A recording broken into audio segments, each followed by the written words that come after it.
morning mga kapatid. Good morning. Welcome to Jesus Celebrate Stage. Kahit po naman tama namin Diyos na sa langit, salamat po sa opportunity Lord na worship namin kayo kami nakabakwa ang pamilya yung malang salita. Salamat po sa ngalan ko Lord sa mag-iingat po sa amin Lord na parating namin safety po sa amin. Ako Lord, sana na sanggahan. Salamat po, Lord God. Nawa kami nun. Pagkakin mo ang aming papuri, Lord. Salamat po. Aming awitin, aming worship, aming Lord. Sa mga kami, Lord. Ay po lang karapat-dapat namin papurihan sa buhay namin. Nawa, Lord God, sa kapatilan na parating pa lang sa matangin po sa salamat po, Panginoon. In Jesus' name, we pray. Amen.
Jesus, I love you. Jesus, I love you. I will sing forever. Jesus, I love you. Jesus, I love you. I will sing forever. Jesus, I love you. Jesus, I love you. Sing forever. I will sing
Salamat, aming Diyos, tila, kapangyarihan, mabuti, matuwid, mapagmahal, mapagpatawad namin Diyos. Salamat po, Ama.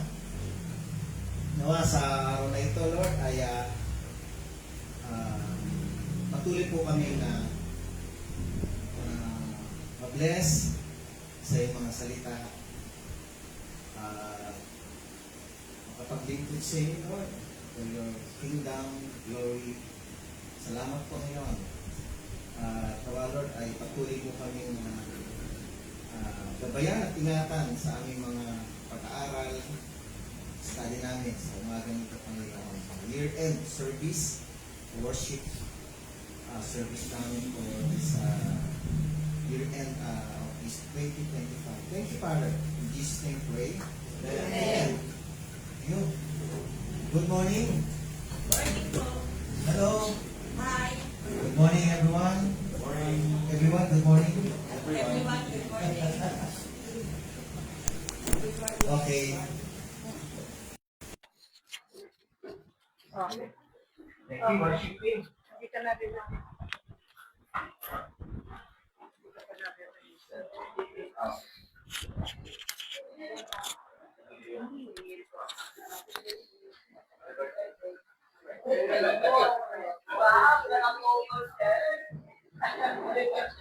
Good morning sa inyo. Oh, Gio.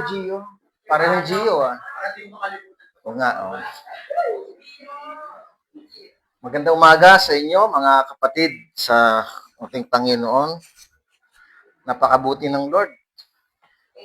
Lagi natin sinasabi, ang bilis ng panahon. Ito na po yung panahon, tapos na naman yung 2025. O, grabe, no? So, ngayon po ay, welcome po to all the viewers about Kapatid sa Church.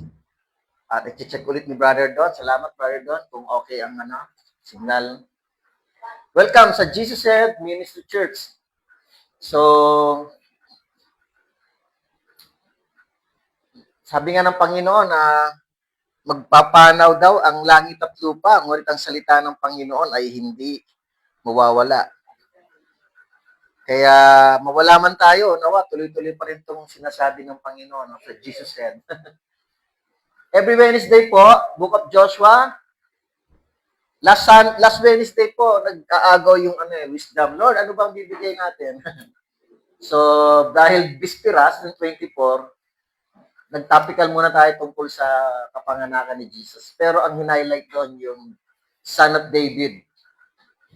Hanapin na history lang ng Son of David. But siyempre, Son of God, si Jesus.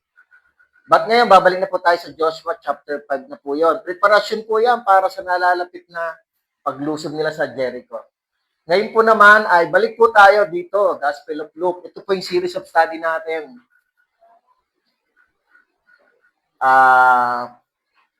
Meron pong ipinakikita si Lord bilang tayo po ay katulad ng Roman centurion na tayo ay mga hentil din. So, chapter 7, verse 1 to 10, tayo po nag-aaral sa series of study natin sa Luke. The humbleness of heart and faith of the Roman centurion. So, any announcement? Okay, please occupy yung front natin. Sit sa harap. No? Hello, nag-feedback. Okay muna. Thank you. Pakipatay muna to. Tsaka to. Hello. Okay. So, and turn off your cell phone. Siguro kung nakakapagsalita lang yung cellphone, yan lang cellphone na hindi marunong magsalita na kanya sariling salita. Kung magsasalita lang yan, pahingay mo naman ako. Siguro sabihin niya. Meron na? Okay. Please, ingatan po natin muna magkwentuhan and then, Bible natin nandyan. Ang Bible po natin ay hindi ang hindi siya magandang balita. Magandang balita ba yung mabuting balita? Maganda. Hindi po siya yun ang salin, ha? Yan po ay ang Biblia. Parang inayos yung ang Biblia na 1905 na ba, no? Pero yan, ayos lang. So, love offering, love gift, love box, andyan po yan. Kaya siya may laging love kasi pag nagbigay ka, talagang love mo si Lord. love gift or love box. And any announcement? Okay, please follow my YouTube channel. Yun. Pastor Sally Gabitor po. Sa mga nanonood, salamat po sa pag-follow. Para kay Lord yan. Puro mga, ang content po niya puro sa serbisyo sa Panginoon. Word of God. Ano pa? First timer, wedding anniversary, happy birthday. Uy, sino yan? Sister Emer. Emerlita. Emerlita ka ba, sis? Emerlita. Ha?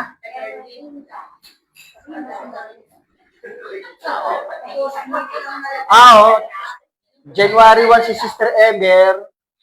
Si Mami naman, January 2. Yung Mami ko. Mami ni Sally, Jenan ko po. Oh. Saka sino to may birthday na to? God bless you. Sige po, let's greet one another, mga kapatid. Batiin natin po ang isa't isa. So, Happy New Year. New Year na. Uy, talaga, pinakita pa. Okay, mga kapatid.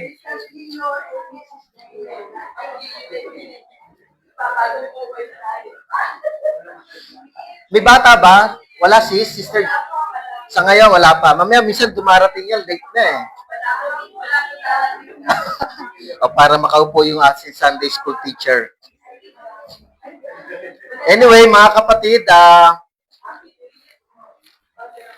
open your Bible. We study the Bible.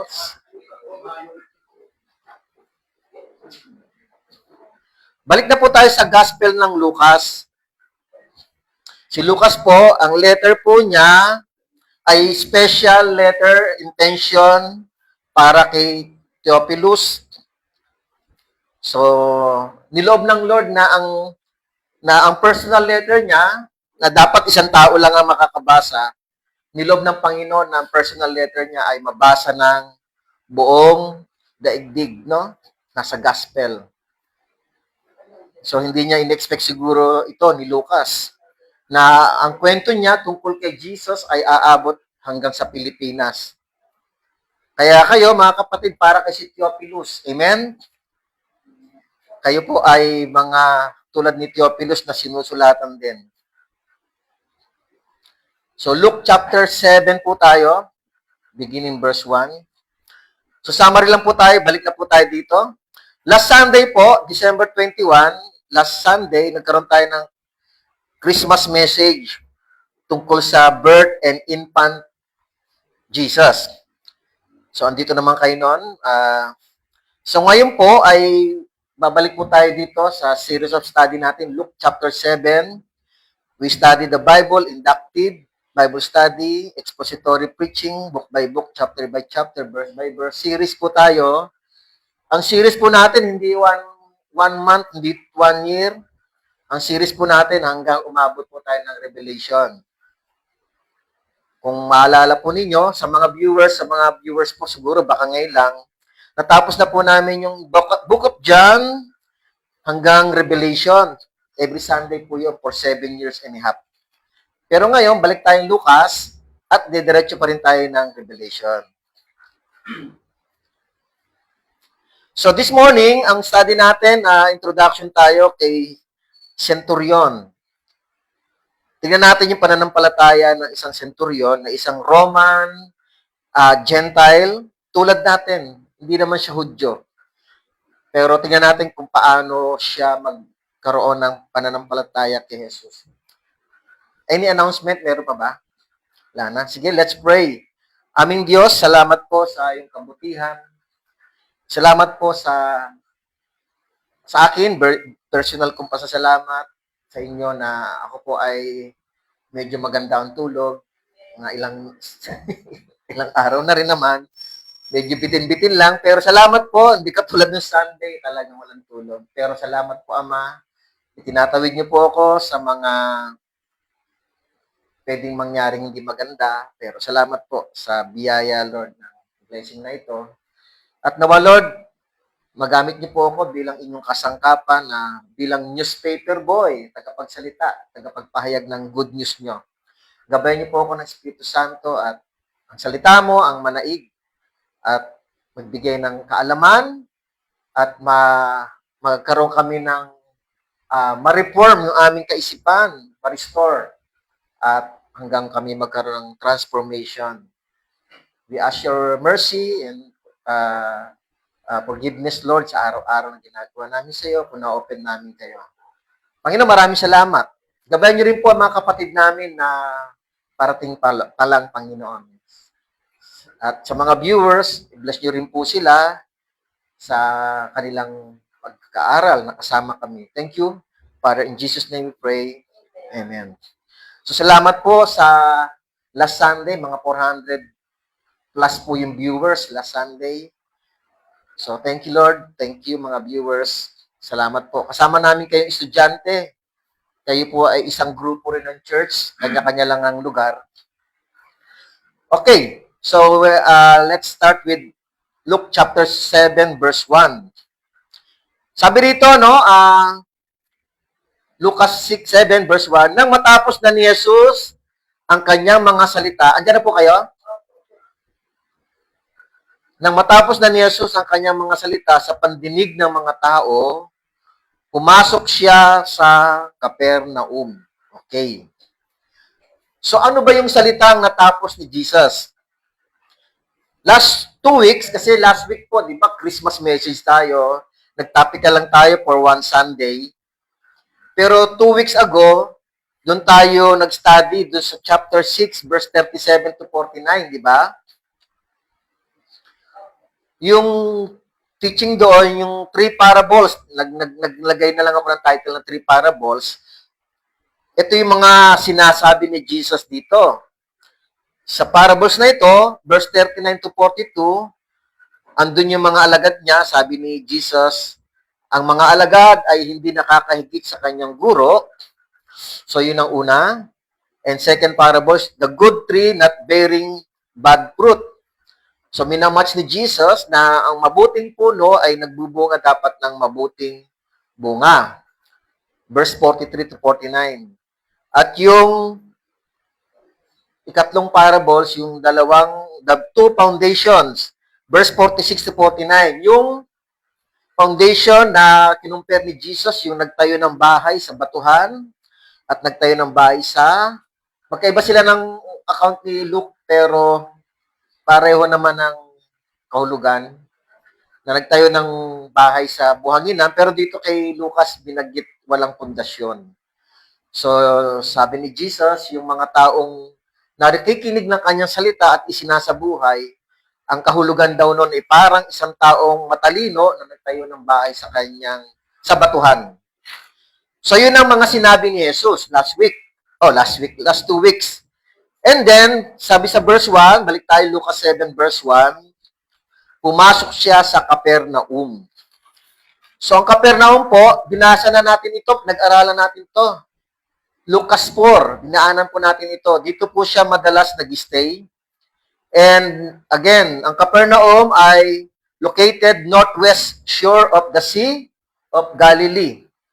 It was an important town in northern Galilee with an economy centered on fishing and agriculture. Noon po, puro Jewish po ang tao dito, heavily Jewish. It was the center for Jesus' Galilean ministry or headquarters of Christ's ministry. So after na magkapagsalita siya, pasok siya ngayon sa Capernaum, parang kung tawagin ay yung kanyang headquarters para sa kanyang ministry. Verse 2, Lucas 7 verse 2, may isang centurion, hindi senturon may isang centurion doon na may aliping minamahal niya na may sakit at malapit nang mamatay. Andiyan na po kayo? Okay, may centurion na may aliping minamahal. So, bihira po yon, isang centurion, master, and then para magmalasakit sa kanyang slave o kaya servant. Ano ba ang centurion? Ang centurion po ay isang Romano, Roman soldier po ito. Isang military Roman officer na meron siyang soldiers or legionnaires. Ewan ko lang kung legionaries ang pronunciation. Una, meron siyang 80. active soldiers. He is responsible for discipline and training of 80 men. Ang tawag ay centurya. At meron din siyang 20 support staff. Kung tawagin ay colonist. Kaya 80 plus 20, ibig sabihin 100. So, ang ibig sabihin ng centurion ay century o 100. Siya ay nagkukommand sa century na military. Ngayon, itong Roman centurion na to ay may alipin daw na minamahal.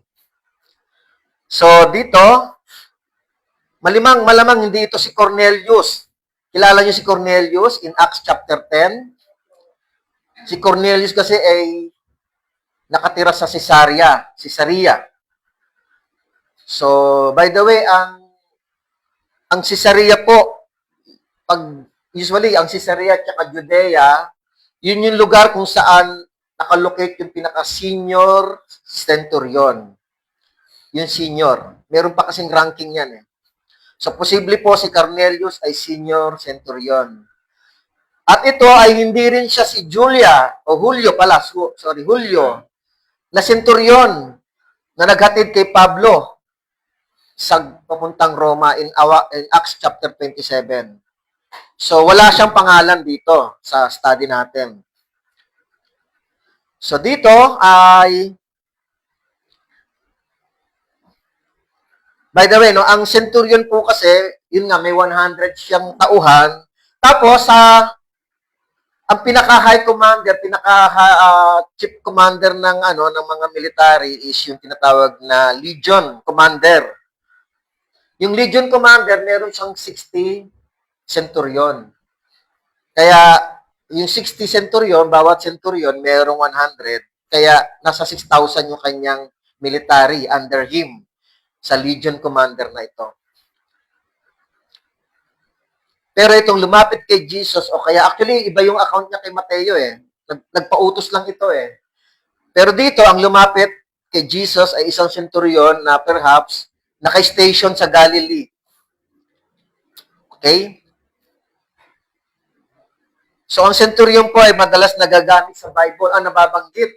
Kung daw nagkakamali, 4. Sa Gospel ni Jesus, ito, at saka yung centurion na nakatingin kay Jesus, na nakapako si Jesus sa krus, lahat ng account nila, magaganda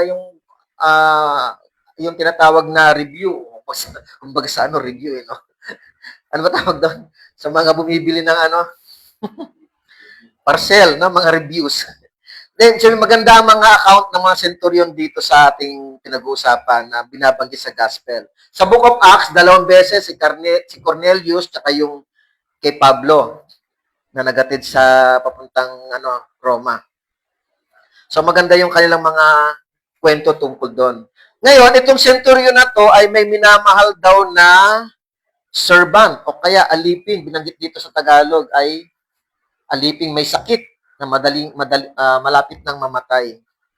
So itong alipin na ito, hindi natin sure kung sundalo ba ito? Kasi sa verse 8, may bababanggit siyang parang ranking. Sundalo ba ito? Verse 8. O kaya, servant na nagtatrabaho sa kanyang bahay.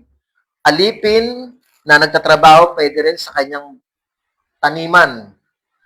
Kasi ang alipin, pag sinabing Roma, ang isang officer, pag sinabing Romano siya, sigurado ang alipin ay hindi Romano. Maaring Griego, Hudyo. So, bihira po sa isang alipin na mahalin ng master niya. Bihira po yon. Sa batas ni Moses, in Exodus chapter 21, beginning verse 1 hanggang 5, kasi dito, sinasabi dito ni Lucas na mahal niya yung kanyang alipin.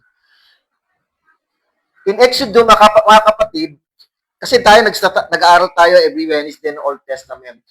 May nakalagay lang doon kapag yung alipin na binili, at after 6 years, 7 taon, lalaya na siya, pwede siyang hindi lumaya kung sabi doon kung mahal niya yung kanyang master, amo. Leviticus, Exodus 21 verse 5. Ngayon, may isang parte naman na, halimbawa, isang tatay, ibinigay yung kanyang anak bilang alipin na babae, may 3 requirements naman para kung sakaling maging asawa. Pero hindi binabanggit na mamahalin niya yung asawa na yun, kundi magiging asawa lang. Parang wala pa ako nabasa na master na nagmamahal sa kanyang alipin. Mayroon alipin pag napamahal sa kanyang amo.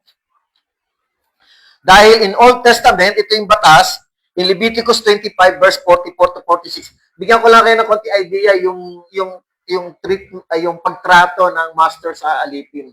Tungkol sa yung mga aliping lalaki at aliping babae na maaaring mayroong kamula sa mga bansang nasa palibot ninyo, sila ay bibilihin ninyo bilang mga aliping lalaki at aliping babae. Maaari din kayong bumili mula sa mga anak ng mga dayuhan na nakikipanirahan sa inyo at sa kanilang mga sambahayan na kasama ninyo, na kanilang ipinanganak sa inyong lupain at sila'y magiging inyong pag-aari. Utos to sa mga Israelita. At sila ay inyong kukunin bilang pamana sa inyong mga anak pagkamatay ninyo upang maging pag-aari. Mayatang ninyo sa kanila ang paglilingkod magpakailanman. Ngunit sa inyong mga kamag-anak na mga anak ni Israel, ay huwag kayong mamumuno na may kabagsikan. Okay, so ganito yung proseso kapag bibili ng alipin. Kaya maaari itong Romano na ito ay perhaps hanggang nagtatrabaho sa kanyang bahay o kaya yung alipin na ito sa kanyang taniman. Mga kapatid, yun nga ang inano ko, no, na bihira itong mangyari na isang master na magmalasakit. Sa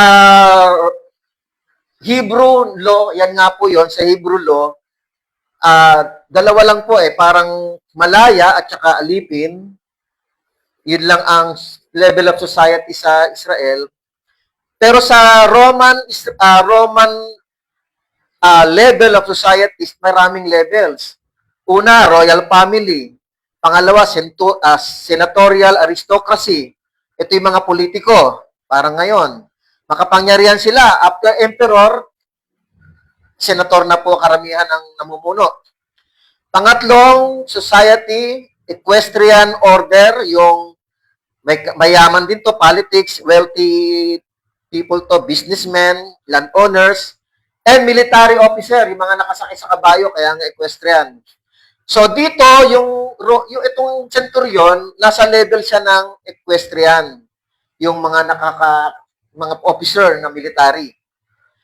Ika-4, patricia, landowner, rich people din to. Ika-5, plebeians, professional, engineer, architect, common free, citizen.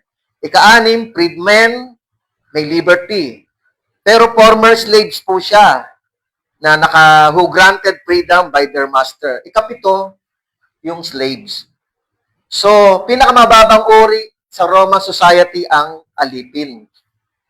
Kaya yung distansya ni centurion sa alipin ay 4 levels, malayo. Pero sinasabi ni Lucas, mahal niya itong ala nito. Okay. So, inano lang natin yung yung difference ng dalawa, yung bilang centurion at saka alipin. Verse 3. Balik po tayo, Lucas 7, verse 3. Nang marinig niya ang tungkol kay Jesus, yung centurion, isinugo niya sa kanya ang matatanda sa mga Hudyo na nakikiusap sa kanya na pumunta at pagalingin ang kanyang alipin.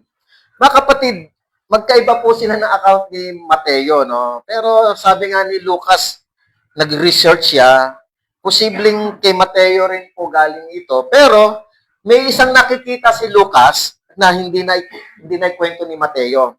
Okay, eto po 'yon, no? May mga pagkakaiba.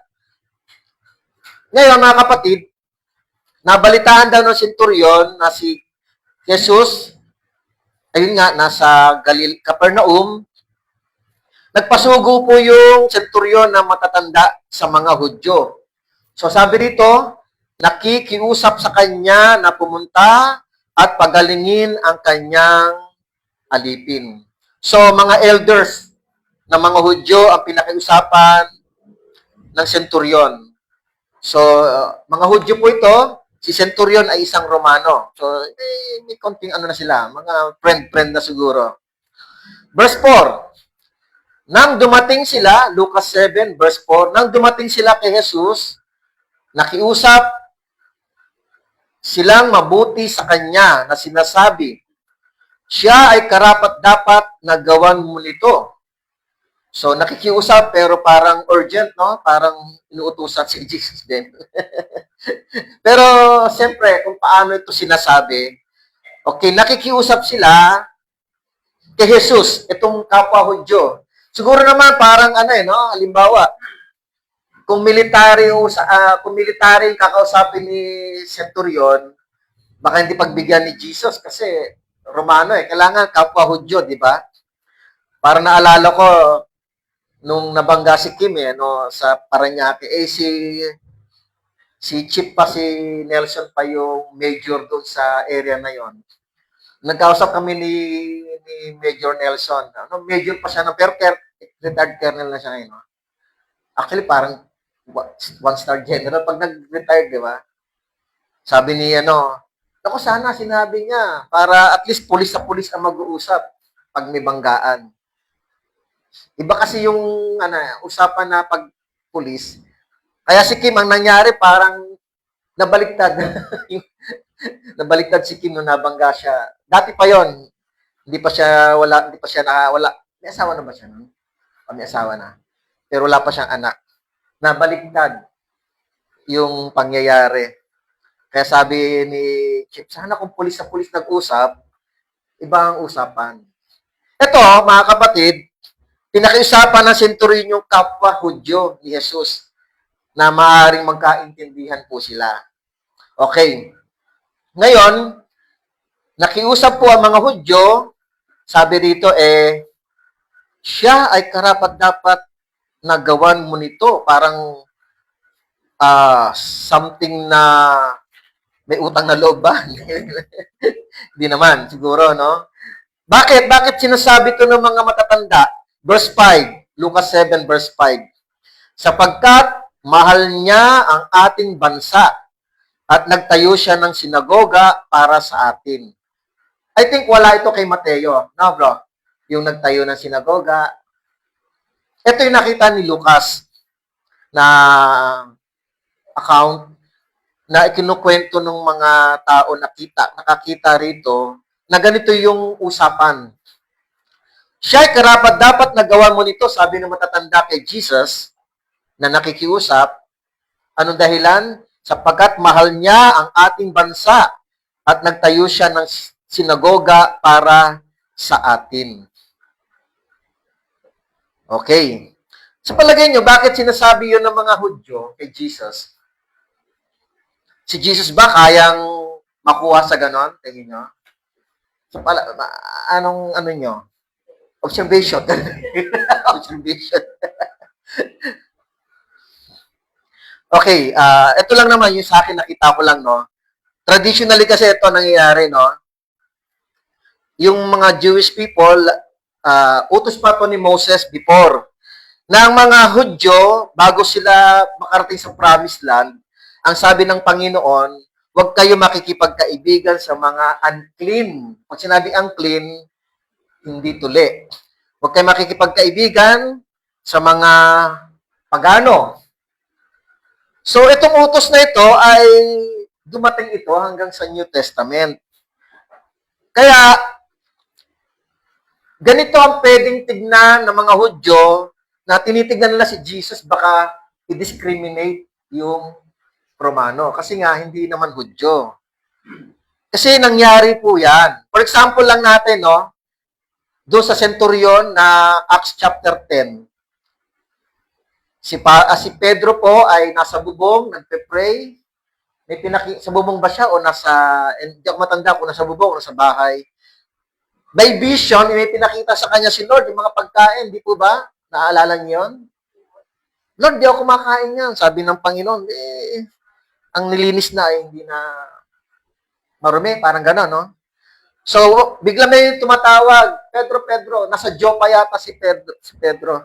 Pinasusundo ka ni Cornelius. So si Cornelius po ay isang centurion. Pagdating niya doon, dumapatuloy, ano ba tawag doon? Lumuhod po si centurion sa kay Peter, pero sabi ni Peter, tumayo ka.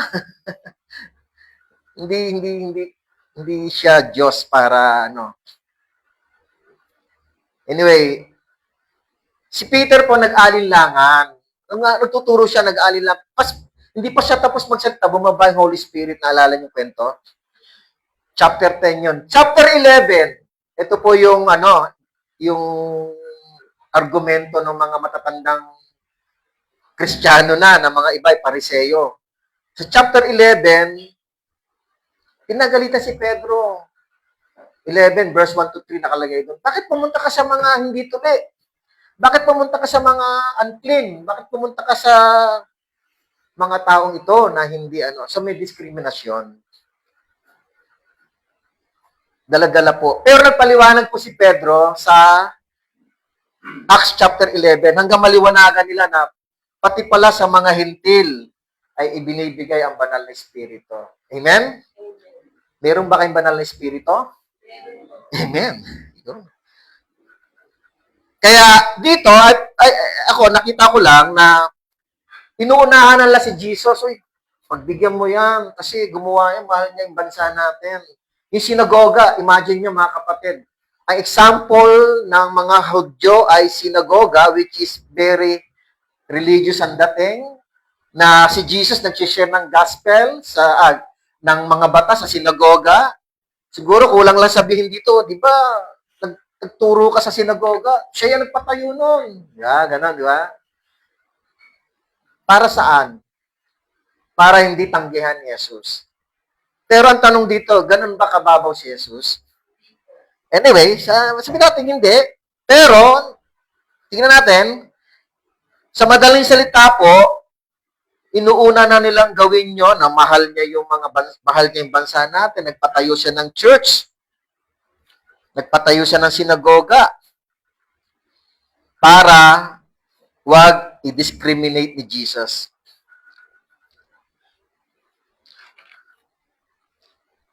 Okay? So, balik po tayo dito, no? So, ang centurion na to kasi ay hentil din, mga kapatid, no? Kaya, ini-expect ng mga, baka naman tanggihan ni Jesus. Kasi po si Jesus minsan, no, according sa, kasi priority talaga ni Jesus yung yung mga Hudyo. Sa Matthew chapter 10, di ba, sabi ni Jesus, verse 1 to, 3, ipangaral niya ebanghelyo, huwag kayong pupunta sa mga hentil, sabi ni Jesus. Huwag kayong pupunta sa mga Samaritano, unahin niyo muna yung mga nawawalang anak ng Israel. Merong ganon si Jesus. Pero, once na tinatawag na emergency situation, syempre pagdating sa gospel, pinauna ni Jesus yun. Pero pagdating sa between life and death, hindi si Jesus tumatanggi doon. Kaya lang inisip nila baka tanggihan. The act of asking Jesus for favor backed by strong reason, like the centurion's good deeds or good works for Israel. Ito mga tao ito, mga elders na ito, Jewish elders, they are highlighting the centurion's worthiness through his action. So, ang tawag dito ay the concept of reciprocal respect. Yung parang nagmagandang loob siya, bawian mo siya, gauntihan mo siya. So, the concept of reciprocal respect in that culture, pakikipagkapwa-tao or humanitarian, gumawa siya nito, tinatangkilik niya yung kultura natin, mga ganon. Even though he felt unworthy, itong Romano, unworthy personally, kahit na siya ay sinners and unclean sa paningin ng mga Hudyo, and yet, kailangan mong gawa na mabuti. So, parang tinitingnan natin dito na para bang nabibili ba ang mga Hudyo? Pero anyway, good works kasi ito no? Good works. Hindi mawawala itong salitang good works dito. Tingnan natin. Verse 6. Diretso tayo. Lucas 7 verse 6. At si Jesus ay sumama sa kanila nang siya'y nasa di kalayuan sa bahay. Nagsugo ang senturyon ng mga kaibigan sa kanya na nagsasabi sa kanya, okay, again, sa Mateo, personal na nakipag-usap si Jesus, yung centurion. Pero dito naman, nagpautos si centurion ng kaibigan. So kanina, mga elders ng mga Jewish na maaaring mga elders to sa Capernaum, sa church doon. Tapos, ngayon naman, papunta na si Jesus kasama yung elders na mga Hudyo, na mga umaattend sa sinagoga. Siguro sila yung nakikinabang sa sinagoga, di ba? Umaattend sila, tapos papunta sila kay centurion, biglang nagpauna yung centurion ng kaibigan na nagsasabi, ito pa yung sabi, Panginoon, huwag ka nang mag-abala pa, sabi kay Jesus, sapagkat hindi ako karapat-dapat na ikaw ay papasukin sa ilalim ng aking bubungan. So, yun ang sinabi ng centurion doon sa kaibigan niya para si Jesus, pigilan na siyang pumunta sa bahay niya. Okay? Verse 7.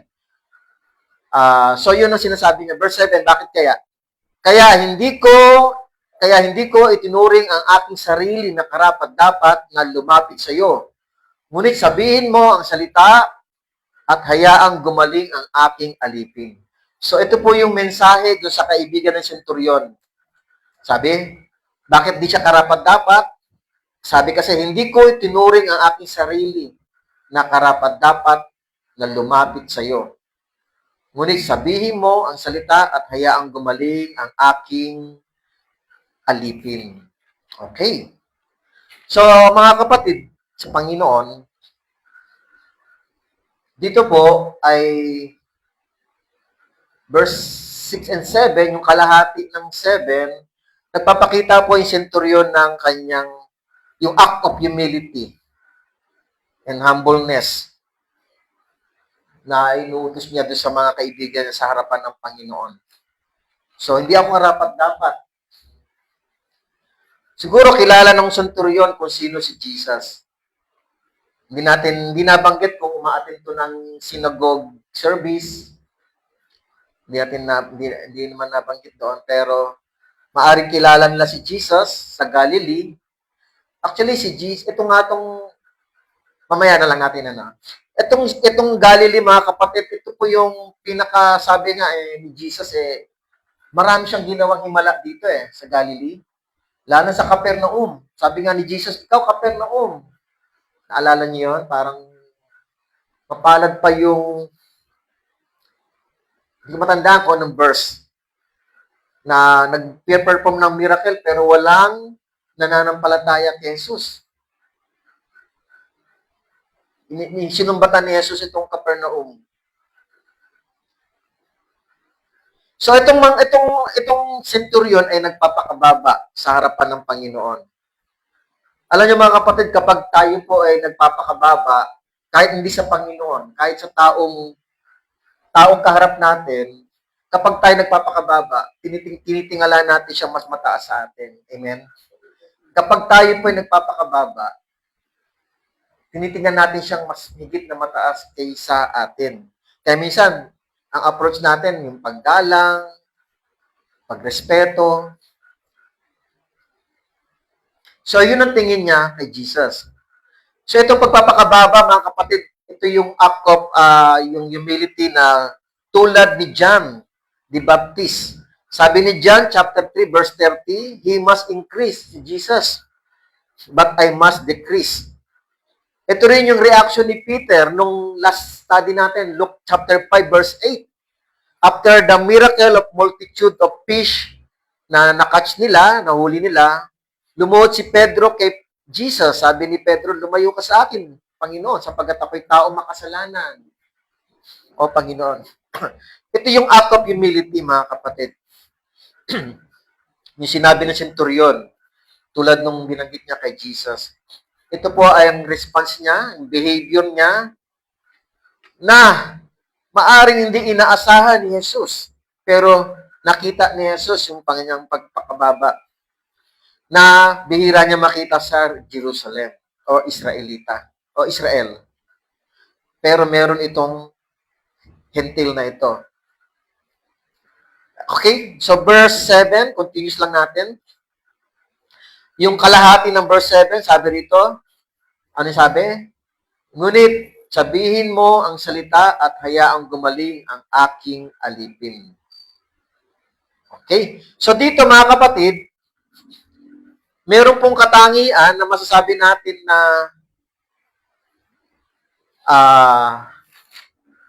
itong centurion na ito dito, una-una,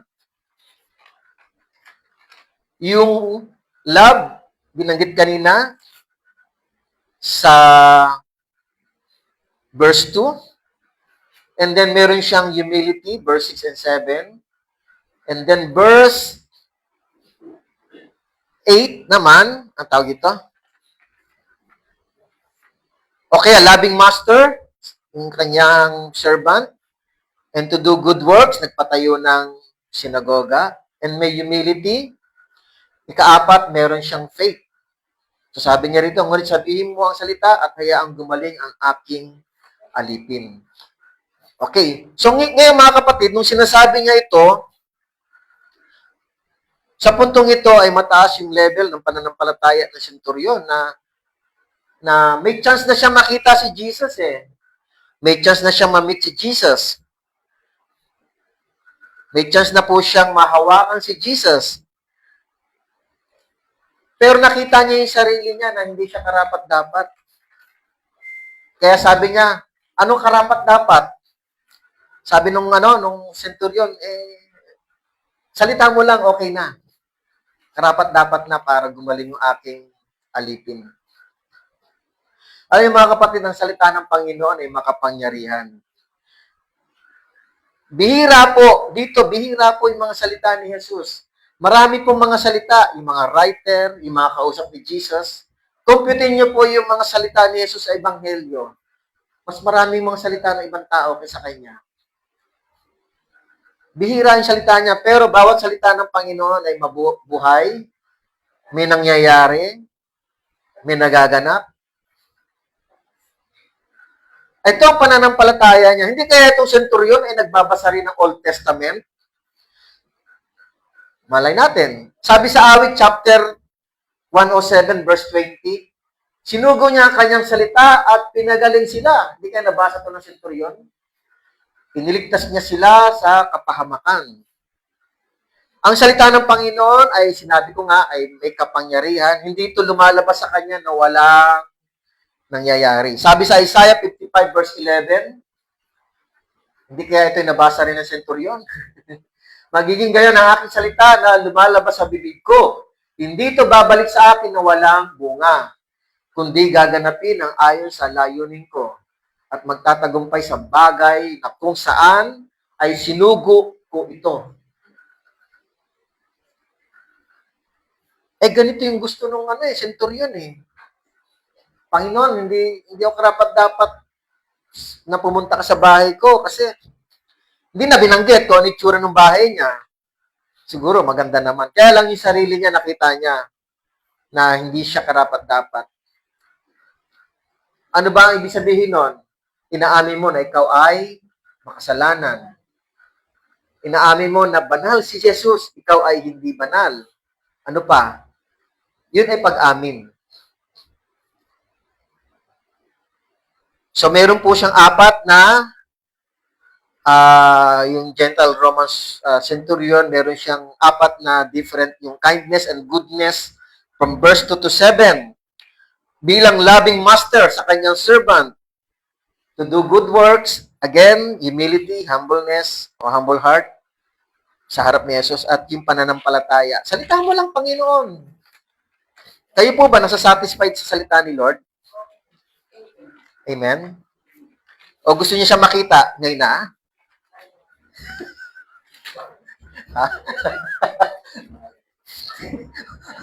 Akala mo, biglang umaayaw. Alam niyo po, napakaraming tao nung panahon ni Jesus nag-aagawan, nagpuunahan, nagsisiksikan, makita si Jesus. Tapos, ito siya, ayaw niyang puntahan siya ni Jesus, no? Anyway, sige. So, salita lang daw, inap na sa kanya, si Centurion. Okay. Meron pa siyang sasabihin sa verse 8.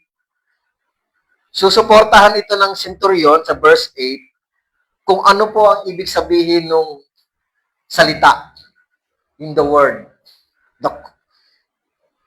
Sabi sa verse 8, no, basahin ko muna. Sapagkat ako man ay taong inilagay sa ilalim ng kapangyarihan at may mga kawal na nasasakupan ko.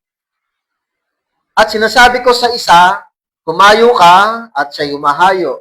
At sa isa naman, halika at siya'y lumalapit. At sa aking saalipin, gawin mo ito at ito'y kanyang ginagawa.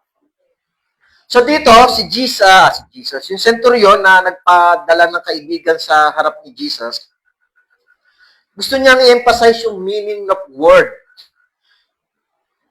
Pinaliliwanag ni centurion in chain of command involving authority and control in Roman military procedure. So sinasabi niya sa verse 8, may dalawang section. Yung letter A, sabi niya, sapagkat ako man ay taong inilagay sa ilalim ng kapangyarihan. So ibig sabihin, may makapangyarihan pa sa kanya, centurion, tama ba? Tapos, at may mga kawal na nasasakupan, meron din siyang subordinates, tama? Meron siyang mga kawal na under him. Yun nga yun, yung 100 soldiers.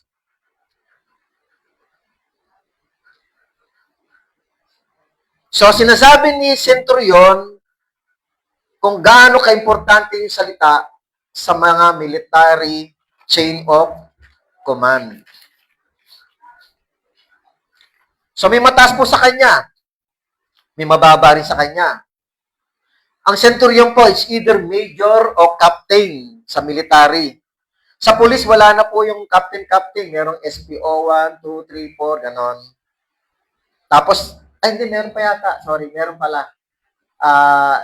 After lieutenant, yun na, captain. Pero yung mga nasa baba, parang yung sergeant yata, nasa SPO4, ganun eh. So, yung sergeant pababa, parang SPO4 o SP o PO lang, ganun. PO1, PO2. Alam niyo po, sa Roman military chain of command, during the first century, tingnan lang natin, no? First is the commanding officer, a full legion. Siya yung full legion. Ang hindi ko matanda kung ito po yung term o pangalan. Ang tawag ay legatus legionis, parang siya yung head. Some scholars, ang binabanggit, karamihan po ng mga ng tinatawag na legion, under niya yung 6,000 military, usually yung iba ay senator daw, senator yung position, or makapangyarihan. Tapos itong legion leader, to commanding officer, meron nga sang 60 centurion, di po ba? Nabanggit ko na kayo na. Ang susunod sa commanding officer na legion o legatus legionis ay senior centurion ang susunod. Ang tawag naman ay primus pilus. Sa Roman po ito Parang si Cornelius. Kasi ang pinaka-headquarters daw karamihan ng mga sa Roma, sa Israel, nakastay o nakakampo daw sa Caesarea. Sa Caesarea nakatira si Cornelius. So, let's say siya o hindi man, siya yung senior. O kaya ang tawag ay primus pilus. Tapos, pangatlo pa lang ito. Itong position itong centurion na ito na lumapit kay Jesus. Siya ay nakakampo naman sa Galilea. And after him, meron po siyang 20 officers. Doon sa 20 officers, andun yung tinatawag na opsyo. Second in command. Pag namatay ang centurion sa labanan, meron pong second command na pwede mag-utos, yung opsyo. Ngayon, kapag namatay yung centurion sa labanan at namatay din si opsyo, ang tawag ng pangatlong third command ay tesserarius of the centurion. So, sila yung mga chain of command in Roman military procedure. So, ito yung sinasabi ni centurion na meron akong meron kapangyarihan under me, may mga boss ako sa harap taas ko, at meron din under me. May boss ako, tapos meron din ako nasasakupan. Na maaari sinasabi niya kay Jesus na, parang sinasabi niya kay Jesus, di ba, meron ka ring ama, na ano sa'yo, na nagputos sa'yo, na sinent out ka. Meron ka ring mga alagad, disipulo. So, kaya nga sinasabi dito, letter B, verse 8, kaya nga sinasabi niya rito, humayo ka, so yung chain command, yung mga salita raw, yung word na sinasabing humayo ka, o kaya tinatawag na go, sa New King James. Tapos, halika, come, and gawin mo ito. And then you do this. Tingnan natin sa New King James na lang. Sige. For I'm a man placed under authority, having soldiers under me. And I say to one, go. And he goes, yung salita. And to another, come. And he comes. And to my servant, do this. And he does it. Ito, binigyan niya ng emphasize kasi servant eh. So, dapat kung military to, andito lang siya. Dapat ganyan lang. Pero, emphasize servant, kaya posibleng farmers, pero posibleng military din. So, ibig sabihin, no complaint, walang sali-salita. Walang, bakit, why, walang ganon. Basta, go, punta ka. Come, punta ka. Do this, gawin mo to, gagawin. So, hindi ko po alam kung ini-inform ni Centurion si Jesus sa Roman military procedure nila, yung chain of command, or nagte-testimony siya kay Jesus na, Panginoon, ganito ako eh. Parang, ganito ako, tutos. Yan. O kaya, siguro hindi naman niya tinuturuan si Jesus. Nakuha niyo po? So, importante doon sa centurion yung salita. Napaka-importante sa kanyang salita. Which is gusto ng Panginoon yun, di ba? Kaya nga, anong nangyari dito? Verse 9. Lucas 7, verse 9. Ano reaction ni Jesus? Nang marinig ni Jesus ang mga bagay na ito ay namanga siya sa kanya.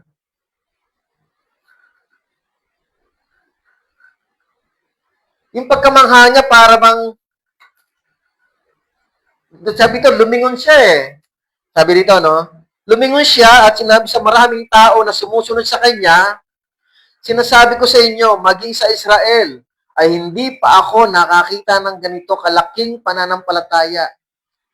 Whole nation, Israel na binanggit ni Jesus is not Galilee, is not Samaria, it is not Judea. Buong maging sa Israel, ibig sabihin, is nation po. Dahil si Jesus ng mga panahon na ito, gala na. Galilee to Judea, Galilee to Judea. Kaya may nadidinig siya, na-encounter siya kung gaano tataas ang level ng faith ng mga tao na encounter niya. So sa mga na-encounter niya, ng mga hentil, posibleng hentil, o kaya baka ito lang yung hentil, pero kinumpare niya to sa mga Israelita na umaasa sa mga pananampalataya na pagdating ng Mesiyas, umaasa si Jesus sa mga salita na pananampalatayanan nila, ang salita ni Jesus, ay walang katumbas daw itong centurion.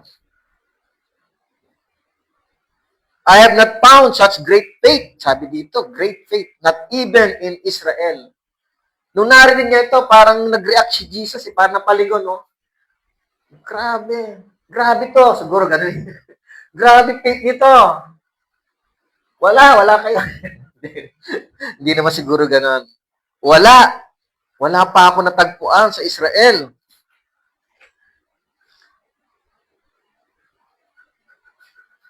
Actually, pupunta na si Jesus eh. Willing naman pumunta si Jesus. Hindi naman tumitingin si Jesus sanay si Jesus sa mga makasalanan. Di ba? Sanay siyang makihalubilo sa mga makasalanan. Dumating nga siya para sa mga makasalanan eh. Hindi naman para sa mga tumatuwid. Kaya lang hindi naintindihan ng centurion pa siguro yon. Sayang, dapat nakita niya si Jesus. But anyway, sa Mateo, no?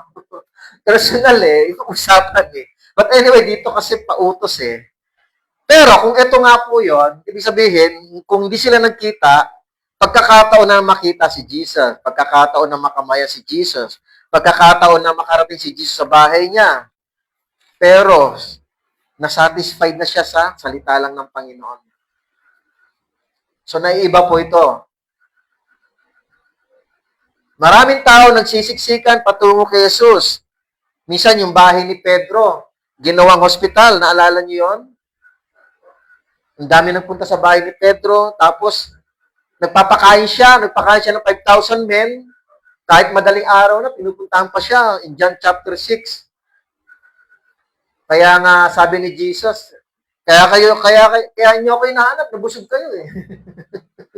Hindi kayo naniniwala sa sign, sa mga pangyayari. Kung ano yung pinakikita ni Jesus. Pero itong centurion na to ay naniniwala siya sa mga salita ni Jesus. Kahit hindi niya na makita si Jesus, according kay Luke. Kahit hindi niya na mahawakan si Jesus, kahit hindi niya na mapakain si Jesus, mapaglingkuran si Jesus, sapat na siya sa salita ni Jesus. Alam niyo po, nung si Jesus po ay muling nabuhay, mga kapatid, ito yung sinasabi niya, no? Sinabi niya to kay Tomas, John 20 verse 29. Sapagkat hindi pa nila naunawaan, tama ba ako? 29, sorry. 29. Si Tomas ang kausap diyan. Si Mang Tomas. Okay, sabi dito, no, sapagkat sa kanya, sinabi sa kanya ni Jesus, sapagkat ako'y nakita mo, ay sumampalataya ka. Sabi niya kay Tomas, Mang Tomas. Hindi, Tomas lang. Mapapahal dahil hindi nakakita, gayon may sumasampalataya. Ibig sabihin, kapag hindi mo naman siya nakita, saan ka nang sasampalataya? Sa kanyang salita. Amen? Kayo po ba nakita niyo si Jesus? O, ba't kayo sumasampalataya? Ito, sa salita.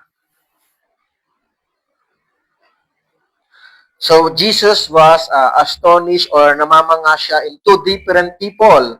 Una, sa mga hintil, Gentile people, non-Jews to, hindi po sila Hudyo, who believe to Jesus at naniniwala sa kanyang salita. At namamangha din siya sa mga Israelita na hindi nananampalataya sa kanya at hindi naniniwala sa kanya na nakikita na siya at lalong hindi naniniwala sa kanyang salita. So namamangha siya sa dalawang bagay na yon. Hudyo na hindi nananampalataya sa kanya. Di ba minsan sinasabi ni Jesus sa mga Pariseo, hindi niya ba nabasa? Minsan ganun si Jesus eh. At namamangha rin siya lalo na sa mga taong hindi siya nakita, lalo na sa mga hintil, pero naniniwala sila sa salita ng Panginoon. Ako po'y naniniwala na namamangha si Lord sa inyo. Amen?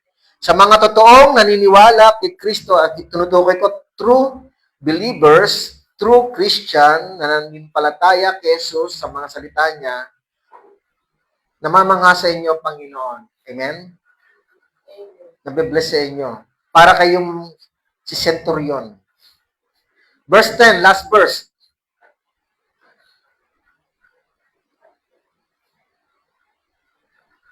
At nang ang mga sugo ay bumalik na sa bahay, nadatnan nilang magaling na ang alipin. Okay. Pagdating ng mga sugo, magaling na yung alipin. Amen. So, ganun din naman ang resulta doon kay Mateo. Gumaling na yung alipin. So kanina, balikan ko lang ng konti. Yung kanina, binanggit ko na may apat na katangian meron itong centurion. Hanggang verse 10 lang po tayo ngayon. Beginning verse 2 to 7, kanina, sabi ng kwento ni Lucas, mapagmahal ang centurion, ang boss sa kanyang alipin. Pangalawa, good deeds, good works. Nagpagawa ng sinagoga. Mahal niya kasi Israelita. The place of worship and study the Bible. Pangatlo, humility, may pagpapakumbaba siya. At ikaapat, pananampalataya. Naniwala siya sa salita ni Jesus. Kahit yun lang, sapat na sa kanya. Lahat ng katangiang ito ay mabuti at nagugustuhan ng Panginoong Jesus. So, maganda, meron din tayong ganong katangian, di ba? Kayo po ba, mahal ninyo yung mga katulong ninyo? Ha? Kasambahay. Sorry po, kinukonrek ako ng misis ko eh. Pangit yung salitang katulong, kasambahay pala, sorry. Mahal niyo po ba? Tapos, ano ba yung pangalawa? Good works. Gumagawa rin ba kayo ng good works? Sa kahit hindi ninyo kababayan, siya kasi Romano siya, so good works sa mga Israelita. May pananampalataya din po ba kayo? Okay? Tulad ng centurion. Mamaya balikan ko lang ng konti yung isang part doon. But in our closing, meron lang po akong gustong tignan dito, no? Dito sa verse 8. May prophetic word po dito na plus natin. Yung sinabi ng centurion, which is napakaganda, no? Sabi ng centurion, sapagkat ako man ay tao nilagay sa ilalim ng kapangyarihan at may mga kawal na nasasakupan ko. At sinasabi ko sa isa, humayo ka, go, di ba? At siya yumahayo, sumusunod. At sa isa naman, halika, come. At siya'y lumalapit. At sa aking alipin, gawin mo ito at ito'y kanyang ginagawa. So, nakalagay dito, go, come, and do this. Okay. So, sa ating prinsipyo ngayon, gagamitin natin siya bilang prophetic word, which is, after ni Jesus lahat, gagawin to ni Jesus para sa kanyang mga alagad. Go, come, and do this. At ginagawa din niya ng mga mananampalataya sa ngayon. So, uunahin lang natin yung come, do this, and go. But anyway, so ito yung sinasabi ng centurion, no? Yung chain of command na sinasabi niya kay Jesus. Bilang siya, may ano sa kanya, mayroong mataas sa kanya, sumusunod siya. Pero siya rin ay nag-uutos sa mga mas mababa sa kanya. So, gagamitin natin ito bilang isang prophetic word na parating pa noong si Kristo ay hindi pa namamatay, which is gagawin naman niya yan sa mga alagad. At syempre, after ng mga bagay na yon, syempre, lahat naman tayo, yun din ang sinasabi ni Jesus. And then, sabi nga ni Jesus, come, do this, and go. So, meron din tayong ganito. Gagamitin lang natin ito bilang 3 principle. Tingnan natin, Sally. So, 3 steps on how to become a faithful disciple of Christ and to make disciples for Christ. Ito po yung ginawa ni Jesus sa kanyang mga disipulo. But, siyempre, lahat ng mga disipulo niya, ihahayo niya rin para magkaroon pa ng karagdagang disipulo si Kristo. So, let's start with come. Come. Halika.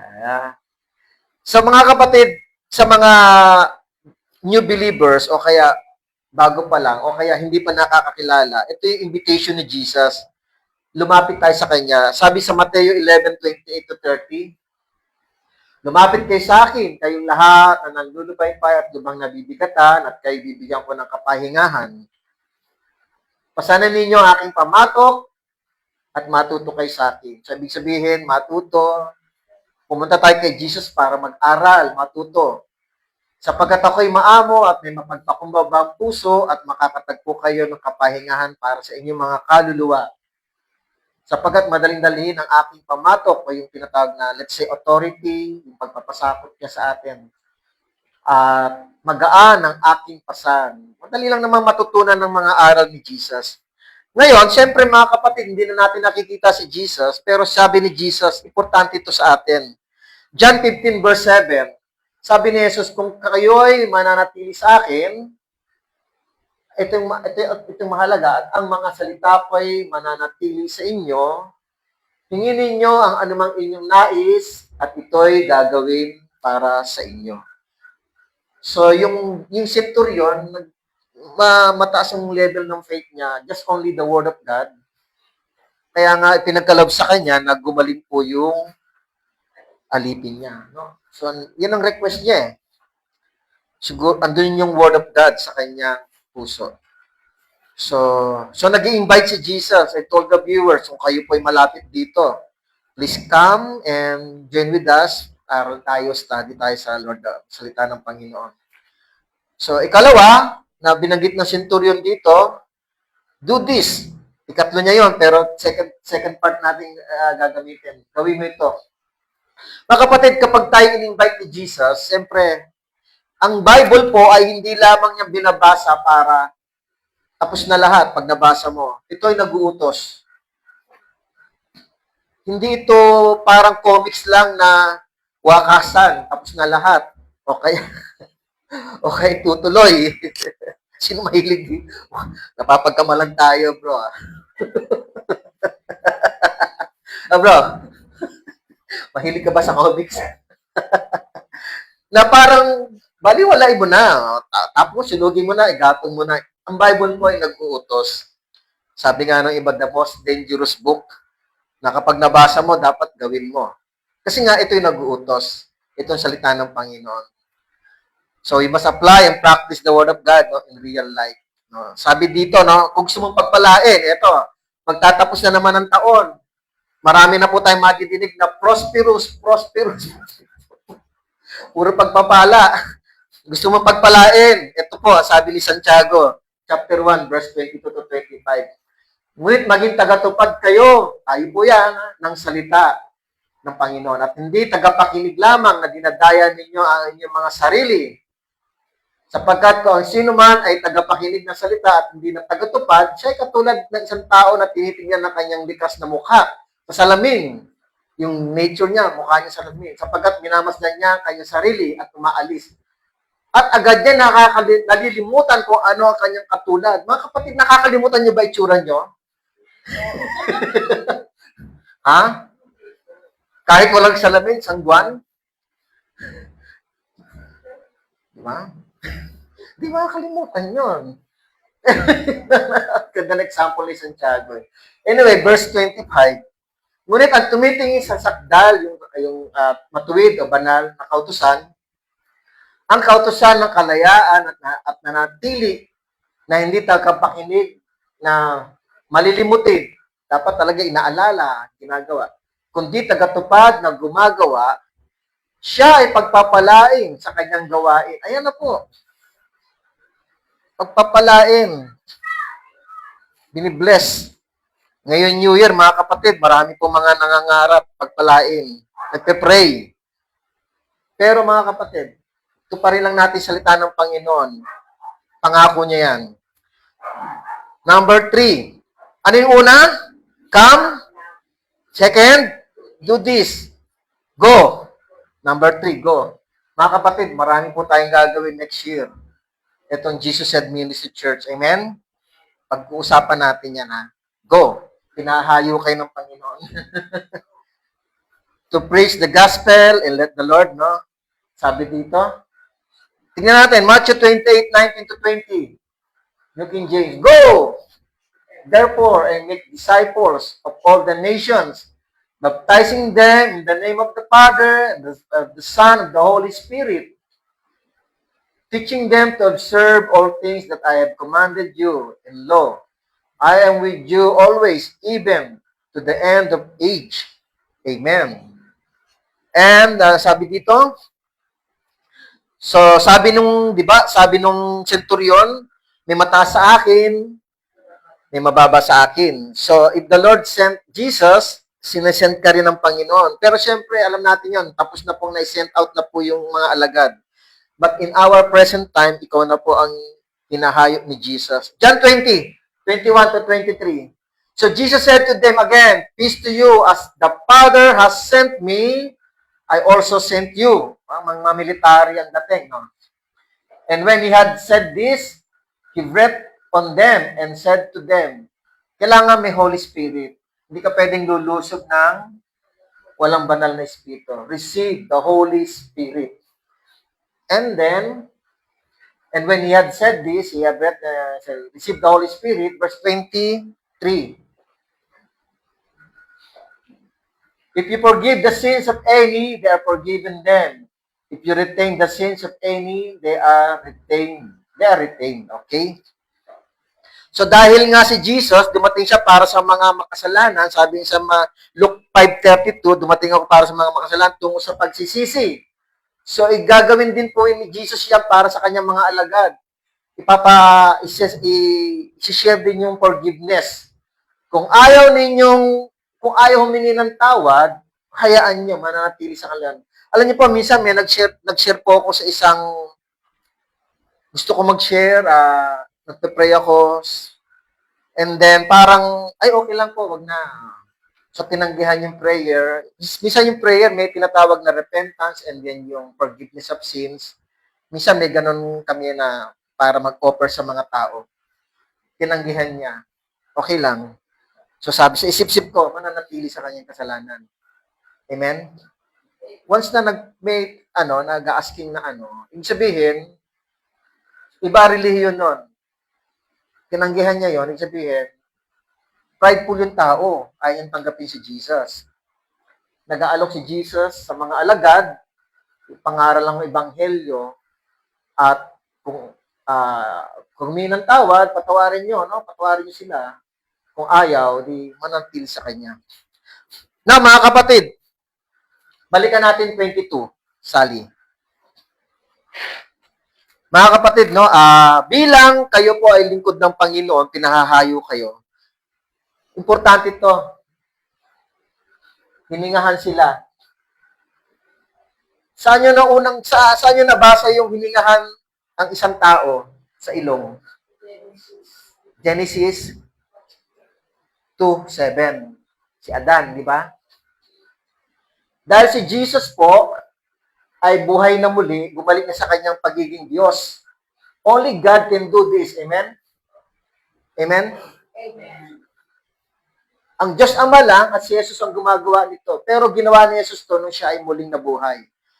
In Philippians chapter 2, verse 5 to 7, hinubad lang ni Jesus yun, sabi ni Pablo, yung kanyang anyong Diyos at nagkatawang tao. Pero nung siya ay muling nabuhay, balik na siya sa pagiging Diyos. Amen. Do you agree? Ha? Kaya nga may kapangyarihan na siya magbigay ng banal na espiritu. Personal. Na tulad ng ginawa ng Diyos kay Adan. Personal din na hiningahan ng Espiritu Santo. Ang Diyos lamang at ang Amang may kapangyarihan gumawa ito dahil sila ay nasa anyong Diyos.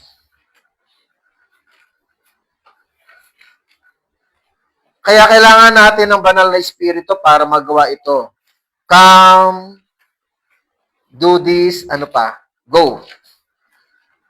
This coming year, mga kapatid, marami po tayong let's pray para doon sa mga mission and church.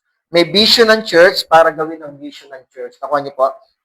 May vision ng church to do the mission of God para gawin. Okay, so, gawin po natin yon.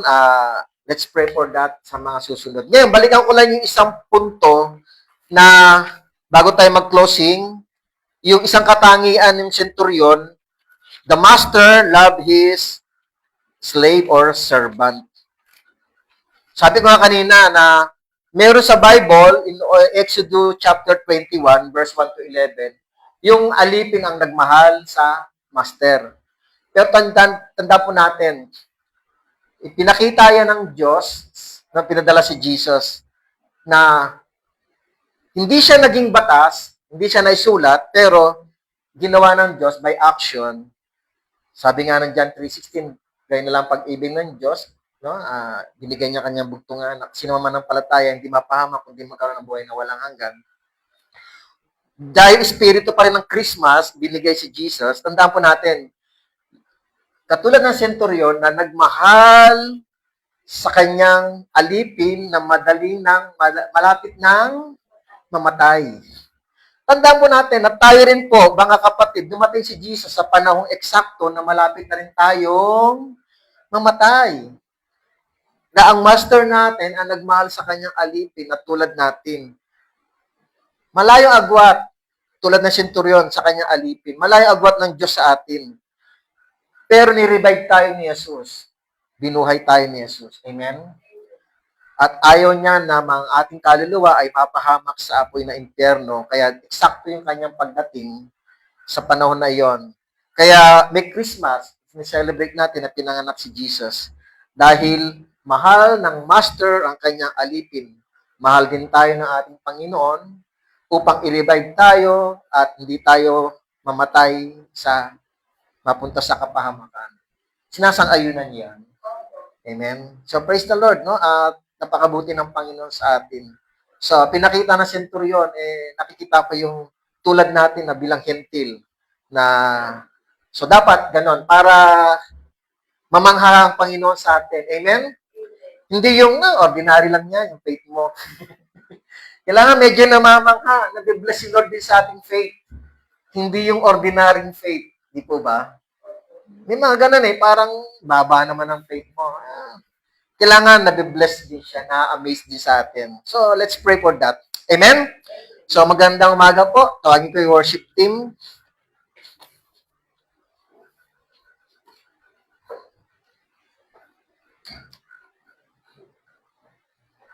Sige, tayo po tumayo for closing song.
You're so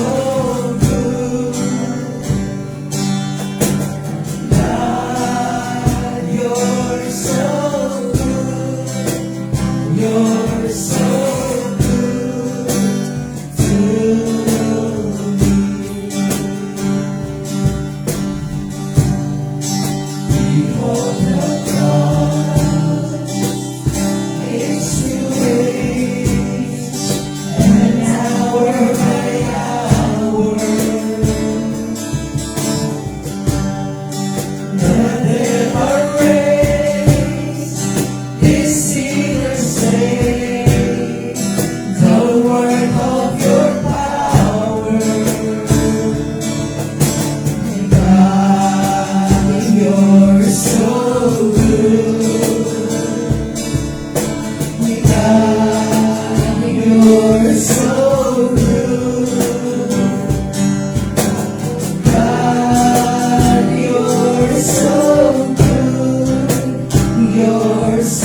Lord God, Ama, sa oras na ito, ilang araw na lang, Panginoon, ay panibagong taon na. So, Lord God, dalangin namin, Panginoon, ang patuloy kami, Lord, na magpatuloy sa iyo, Panginoon, dahil hindi, ang iyong salita ay hindi na sasakop ng taon, Panginoon. Ang salita ay hindi kayang kontrolin ng panahon. Habang di pa kayo dumarating, Lord, nagpapatuloy po ang salita mo ay magiging makapangyarihan po sa sino mang nananampalataya. Kaya kami, Panginoon, ay nagpapasalamat sa inyo na nawa itong Jesus Said Ministry Church, patuloy kayong mangusap kung ano po yung gusto niyo ipagawa, Panginoon. Bukod pa sa mga existing na gawain ng church. At alam ko po, Lord, may tinanggap akong vision sa iyo para i-share ko sa mga kapatiran, para sa mga gawain pang nalalapit, Lord. But let your will be done, aming Diyos.